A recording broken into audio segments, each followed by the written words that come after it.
प्रेम शुक्ला जी, मेरा सवाल है और बहुत सारे लोग आपसे ये सवाल पूछ रहे हैं। ब्रेक से पहले भी इस सवाल पर मैंने बात रखने की बात कही थी कि 2019 का क्या मतलब है।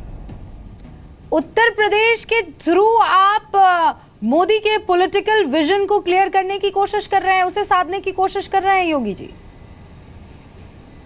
नहीं, 2019 तो लोकसभा चुनाव के लिए विजन है। 2022 विधानसभा, जो विधानसभा का कार्यकाल जो है, मुख्यमंत्री जी का जो कार्यकाल है, सरकार का जो कार्यकाल है राज्य सरकार का, वो 2022 तक का है। और 2019 जो है वो लोकसभा का। बारंबार जो है 2019 की बात तो चुनाव में पूछ रहे थे ये लोग, सपा बसपा के लोग। 2019 तक आप क्या कर देंगे, 2.5 साल में आपने क्या कर दिया? तो मुझे लगता है कि जनता की जन कल्याण करना सरकार का सबसे बड़ा दायित्व है। और उत्तर प्रदेश जो पर कैपिटा इनकम के मामले में भी राष्ट्रीय जो औसत है उसका आधा है, और सबसे बड़ी जो है हमारे पास सबसे अच्छा जल स्रोत है, हमारे पास सबसे उर्वर भूमि है, सबसे उर्वर मेधा है। उसके बावजूद सिर्फ राजनीतिक चेतना की कमी की वजह से प्रशासन में वो जो राजनीतिक नेतृत्व ने कार्य करना चाहिए था, उसकी कमी के कारण उत्तर प्रदेश जो विकास के मानक पर पीछे रह गया है, उसको आगे ले जाने के लिए योजनाएं हैं। अब उसको कोई 2019 कर ले, कोई 2022 समझ ले। मूल मामला है उत्तर प्रदेश के सामान्य व्यक्ति का कल्याण, किसानों के कर्ज को माफ करना, गेहूं की क्रय शक्ति बढ़ाना। हम उत्तर प्रदेश को उत्तम प्रदेश बना देंगे। देखिए, उत्तम प्रदेश बनाने का दायित्व तो पहले दिन से प्रारंभ हो गया कार्य।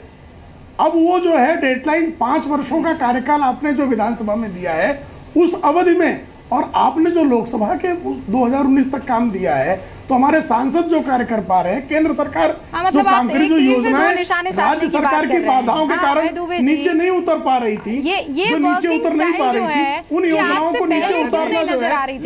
शुक्ला जी, समझ में आ गया। एक सेकेंड, ये जो वर्किंग स्टाइल है, ये कॉम्पिटिटिव वर्किंग स्टाइल पॉलिटिक्स में भी कि सरकारी तरीके से चलता था। अभी तो आया है एक मंत्री, उस मंत्री हो या मुख्यमंत्री हो, शपथ ली है, साल भर तक तो कामकाज समझेगा, उसके बाद कोई फैसला लेने की कोशिश होगी, उसमें 3 साल निपट जाएंगे, और फिर आखिर के 1-1.5 साल जो है वो तो प्यार से पुचकारने में ही लग जाएंगे जनता को। अब ये कल्चर खत्म हो गया है। डे 1 से काम होगा, ताबड़तोड़ एक्शन लिए जाएंगे।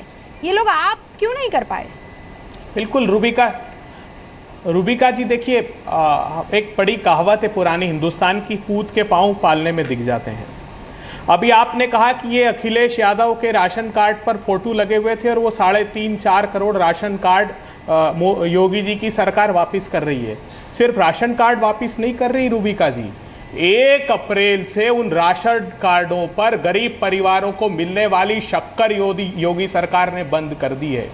जो 13 रुपये 50 पैसे की न्यूनतम कीमत पर शक्कर मिल रही थी, वो बंद कर दी है। अभी ये बात आई कि योगी जी ने कहा, अभी भाषण में सुना, मुझे भी बड़ी उम्मीद बनी थी कि 1-1 दाना गेहूं का मैं किसानों का खरीद लूंगा। Uttar Pradesh non decentralise procurement state है, वहां केंद्र सरकार का दायित्व है अनाज खरीदना। 280 लाख टन योगी जी गेहूं का उत्पादन होता है, और आज मैंने एफसीआई से बात की, वो कहते हैं 10 लाख टन का हमने टारगेट रखा है। आप 40 लाख टन कहते हैं, मगर फिर भी वो अपर्याप्त है। चलिए, फिर भी आप इस टारगेट को पूरा तो करिए। एक आज घोषणा करता हूं, बहुत बड़ा ऋण माफी घोटाला भविष्य में बहुत बड़ा घोटाला सामने आएगा। अरे 50 लाख टन खरीदा था, 50 लाख टन बांग्लादेश में तस्करों को 50 लाख टन तस्करों को आपने इंपोर्ट करा लिया गेहूं, आपने इंपोर्ट ड्यूटी 0 करके गेहूं इंपोर्ट करा लिया। आपके पेट के तले जमीन खड़ी खसक जाएगी। प्रेम शुक्ला जी, मैं सारे दस्तावेज लेकर आया हूँ, सिलसिलेवार बात करना प्रारंभ करूंगा। तो ये जो मुखौटा लगाकर रखा है प्रचार पाने का, ये पूरा उतार दूंगा बेनकाब। अच्छा प्रेम शुक्ला जी, एक सेकंड, प्रेम शुक्ला जी, आपके पास जवाब है ना? मुझे प्रेम शुक्ला जी, एक सेकंड, अगर अभय जी कह रहे हैं कि उनके पास, एक सेकंड रूबिका जी, अभय जी, एक सेकंड, थोड़ा तो शर्म करो। आपकी दिव्य दृष्टि जो अचानक घोटाले होने वाले हैं उसको लेकर खुल गई अभय जी। हाँ, ये पहले आपकी सरकारों की टाइम में क्यों नहीं खुलती है? ये साहस रखिए सुनने का। जवाब तो आपको देना होगा। प्रेम शुक्ला जी, साहस तो रखिए, उसका जवाब दीजिए मुझे। पहले तो रुक जाइए, एक सेकंड, एक-एक करके। रूबिका जी, अभय जी रुकिए, एक-एक करके। ये जो दिव्य दृष्टि है सर आपकी, ये आपकी सरकारों के टाइम क्यों नहीं खुलती है? पहले से अरे घोटाला हमने दिख गया तो साहब माफ आपको? किया 72,000 करोड़ का कर्ज। मैं जो खुलासा करने वाला हूं वो सुन लीजिए सर, पहले। गेहूं कहाँ खरीद रहे क्योंकि हैं, जो कर्ज योगी कहाँ माफ कर सरकार रहे ने हैं, घोटालों किसानों की का बात कर कर्ज रही हूँ। माफ किया है, हाँ ये घोटाले की जो भूमिका बना दी वो बता रहा हूं मैं। बैंकरों को, 31 मार्च 2016 का कांग्रेस के घोटाले जो का किसानों का अचूकता अवशेष 2017। हाँ सुन लीजिए हाँ। प्रेम शुक्ला जी, सुन लीजिए। योगी सरकार ने घोषणा की है कि जो 2016 मार्च तक का किसानों का अचूकता अवशेष है वो 2017 तक का मैं माफ करूंगा। रूबिका जी, जो फसली लोन होता है वो रबी का मिलता है, रबी का चुकाएंगे तो खरीफ का मिलता है। तो 1 अक्टूबर से लेकर के 31 मार्च 2016 का लोन था, वो जून की समय सीमा थी जब किसानों को भरना था, वो किसानों ने भर दिया है। बहुत कम अवशेष है। आपको जानकर आश्चर्य होगा अगर आप ये भी आंकड़ा निकालेंगे तो 16 हजार रुपए भी किसानों के माफ नहीं हो रहे हैं। नहीं तो आप तो क्या किया जाए? 16,000 रुपए माफ ना किए जाए सर? नहीं हो रहे फिर हैं। आप क्या कह रहे हैं कि ना किया जाए सर? नहीं सुन लीजिए, क्या कह रहे हैं आप? नहीं मैं ये बता रहा हूं, ये जो योगी सरकार कह रहे हैं कि 36,000 करोड़ रुपए माफ कर दिए, मैं कहता हूं श्वेत पत्र लेकर आए किस बैंक का कितना पैसा है, क्योंकि जून 2016 तक ज्यादातर किसान ये पैसा भर चुके हैं। योग में थी, राहुल गांधी से मिलने के बाद उनकी बेटी भी वैधव्य योग। अरे सुन लीजिए, ये एंटी रोमियो, अरे पुलिस रिफॉर्म को लागू करिए, Rahul Gandhi state security board बनाइए, पुलिस कंप्लेंट बोर्ड बनाइए, रुक जाइए। आप लॉ एंड गजब ऑर्डर होमवर्क को। कर लिया सर आज आपने, लेकिन ये होमवर्क आपने अपने टाइम पर नहीं किया। मैं वाकई या तो राहुल गांधी की दृष्टि आप पर अरे नहीं मैं पड़ी, तो अभ्यस्त हूँ या- रूबिका जी, नहीं, लेकिन मैं चुनौती वही तो देता कह रही हूँ हूँ, साहब, ये विषयवार सारी बात कर ले बातें हैं। भारतीय जनता आपने पार्टी अपने- में सारा अपनी मुखौटा सरकारों को उतार क्यों कर नहीं रखा है। बताई है? आप अनर्गल बात आप तो कुछ भी कर आप सकते मुझे हैं। सवाल पूछने दीजिए। आप अरे जांच कराइए ना, आपके सवाल मैं में तो कम जेल उसका में जवाब डालिए। देने दीजिए। अरे मुझे एक सेकंड, सिर्फ एक बातें करने से जेल काम में नहीं डालने चलेगा, के बाद तो जिसने आप सवाल किया जवाब है ले लो, उसको अभय जी। बिहाइंड द बार्स करिए, फिर बात करिएगा। अभय जी अब मैं बात कर लूं, अब मैं अपने सवाल का जवाब ले लूं प्रेम शुक्ला जी से। जी इतना होमवर्क किया है बेकार चला जी, जाएगा जी। वो, रुक जाइए। प्रेम शुक्ला जी, जो कर्ज माफ किया है वो सिर्फ छलावा है, दिखावा है। आधे से ज्यादा तो पैसे भर दिए हैं किसानों ने, इस पर मुझे जवाब दीजिए। कह रहे हैं चीनी आपने जो देनी थी वो बंद कर दी है, इस पर मुझे इधर उधर मत जाइएगा, मुझे इन्हीं पर जवाब दीजिएगा।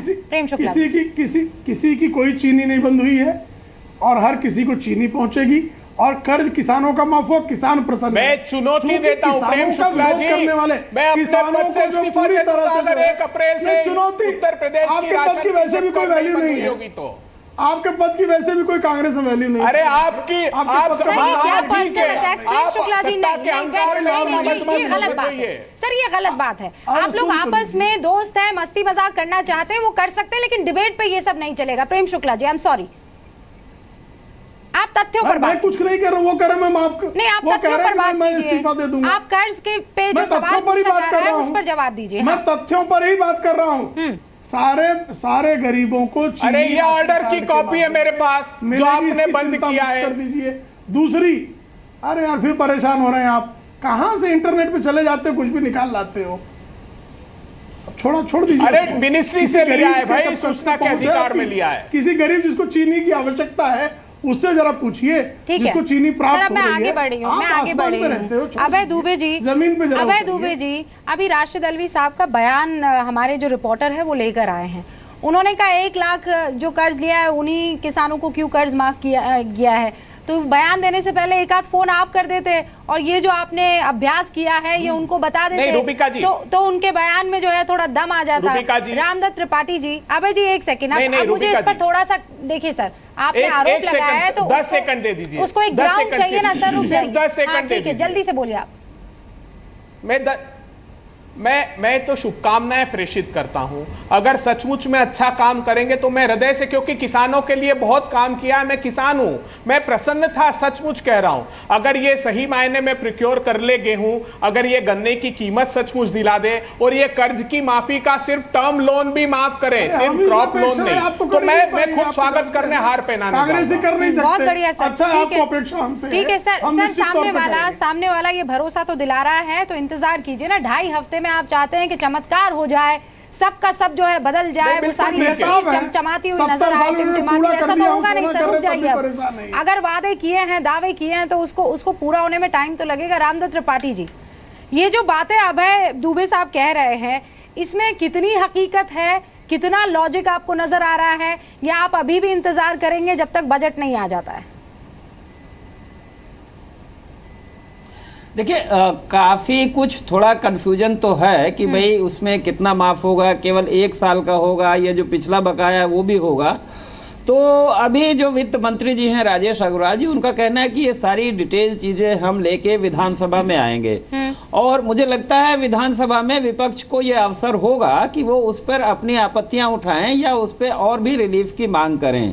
लेकिन कम से कम एक शुरुआत तो अच्छी हुई है, नियत तो अच्छी है। और अगर इसमें अभी कई तरफ गन्ना किसानों की भी मांग हो रही है, और भी बात हो रही है कि भाई 1 लाख से ज़्यादा का भी होना चाहिए, तो मुझे लगता है कि ये जब डिटेल्ड स्कीम लेके आएंगे तो पता चलेगा। जहाँ तक बात गेहूं खरीद की हो रही थी, तो कल कृषि मंत्री जी हैं वो कह रहे थे सूर्य प्रताप शाही जी की इसमें 10 एजेंसियां लगाई गई हैं। केवल ये फूड कॉरपोरेशन ऑफ इंडिया नहीं है, स्टेट की भी तमाम एजेंसीज हैं।